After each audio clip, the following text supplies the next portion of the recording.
Hi everyone, my name is Eric Sturm. I am a youth sports official.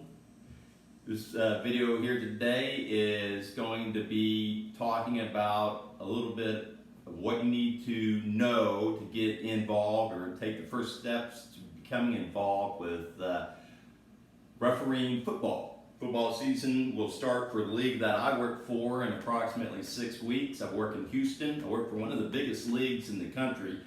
They have sports year-round, but what we're focusing on now is potentially football.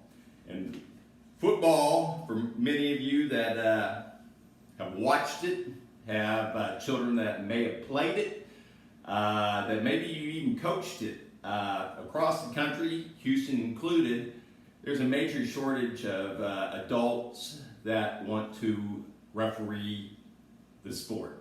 I know numerous schedulers. We reach out to one another all the time. We have lots of shortages of people willing to get involved with the sport. So this is a call to action to you to tell you this is a great opportunity for you to get involved with something that's a lot of fun to do. You can make a little bit of money, get a little bit of exercise, get involved with the community, get involved with, if you used to be a player, get back involved with the sport. It's a lot of fun, it's very fulfilling, and there is a dire need. And it's really pretty easy to get affiliated with a league. It is not challenging at all, it's not very cost prohibitive. As a matter of fact, today, and right now, I want to just talk about some of the basic things you're going to need to become a referee for whether or not it's flag football, 7-on-7, tackle. These are pretty standard items across the board. The first thing you're looking at is this is a referee shirt.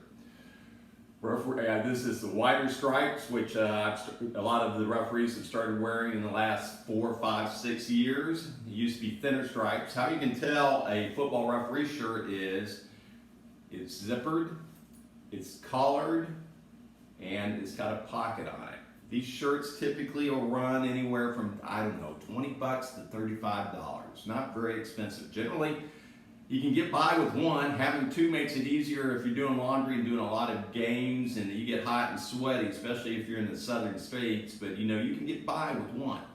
The next thing that you're looking at is a referee hat. A referee hat, typically black with your stripes. Sometimes, depending upon what position you have on the crew, if you're on a crew, you may have a white cap.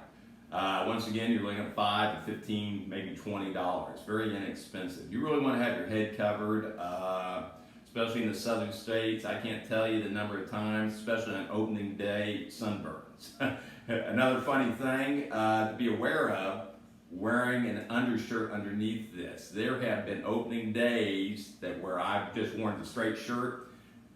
After working 9 hours, I come home, get cleaned up, and I've got sun stripes singed into my skin with the sunburn. So that was kind of amusing. I digress.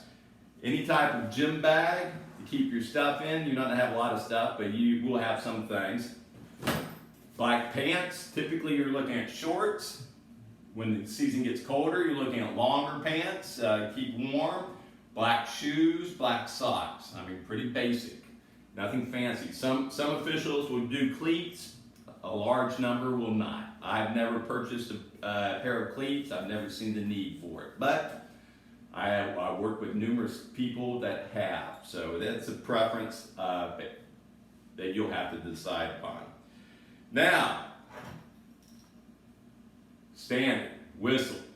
Almost everybody across the board with a black lanyard, something that'll blend in, uses something that hangs from the neck, and typically you're looking at what's called a Fox 40 whistle. It gets a lot louder than that, especially if you're using something like this for basketball in a confined area. These things get really loud. Typically you're looking at $5, $6, $7 on that. Very inexpensive, but pretty much industry standard are these lanyard Fox 40s. You'll need one of those. The next thing that you're going to be utilizing quite a bit is a penalty flag. Penalty flag will typically be a cloth material with some type of substance in the center as a weight, so that you can, if you're throwing the penalty where the penalty is, you have some type of ability to get it from point A to point B. One thing you want to be aware of though when you're throwing these, especially if you're working with kids, that you don't accidentally fling this into a child's head, face, or body. I mean, and I've seen officials do that, so it's something to be considerate of.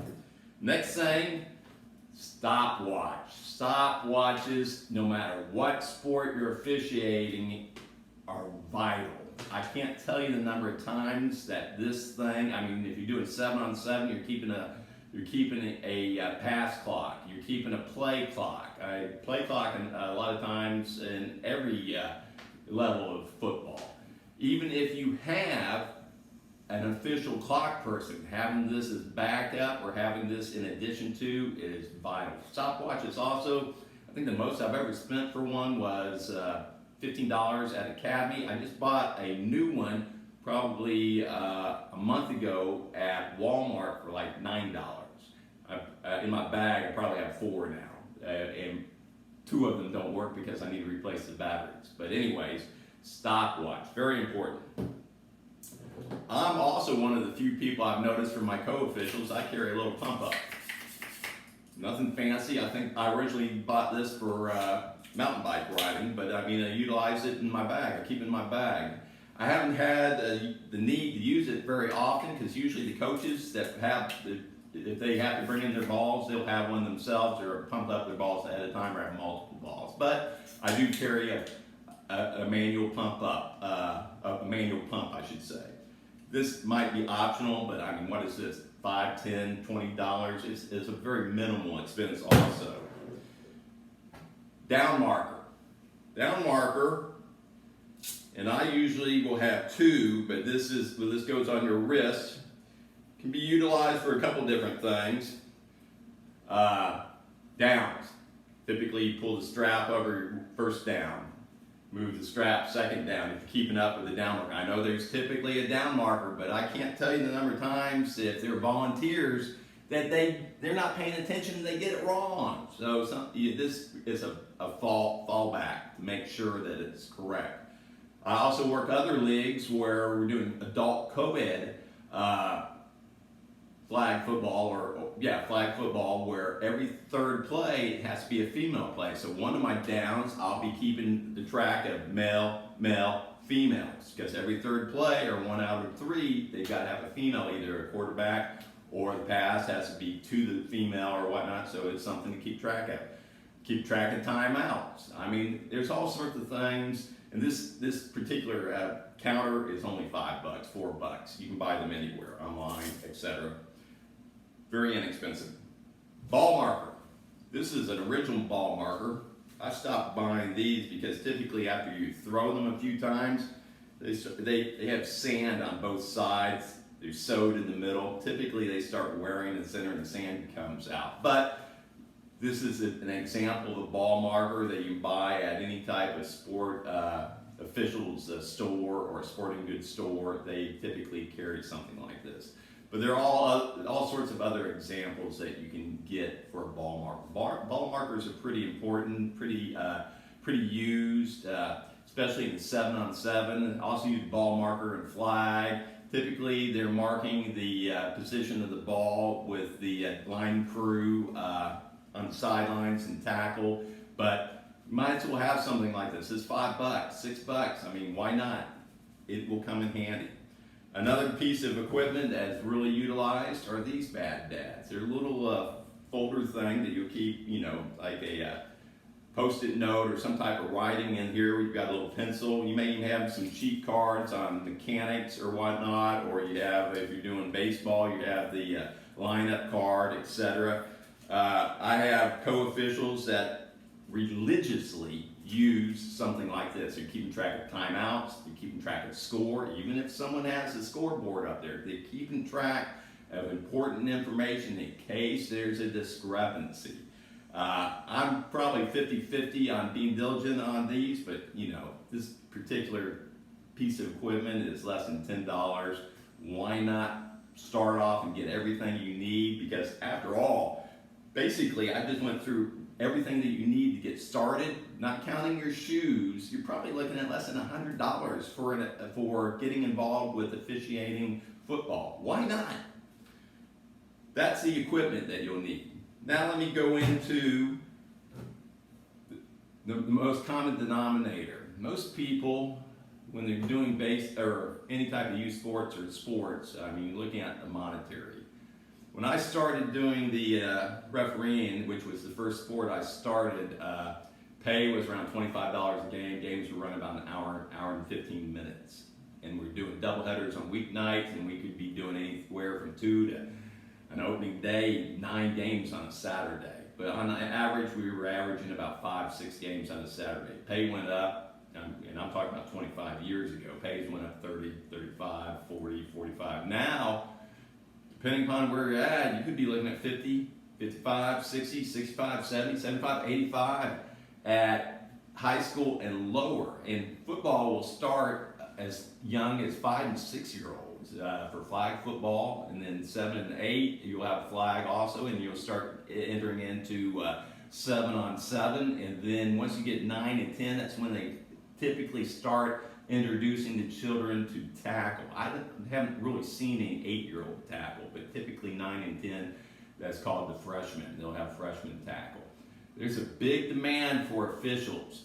One last thing, if you're kind of thinking, oh, I've never done this before, don't worry about that. There's such a big demand. Typically, if you get hired, even with the league, and I am a recruiter and scheduler for the league that I work at here in Houston, hit me up with a personal message if you're in the west side of Houston and you're interested in getting involved. Typically, you'll get paired up with a seasoned vet. That's how I got started. I had no experience. They paired me up with some people that were great mentors that really helped me flow into what I was doing out there.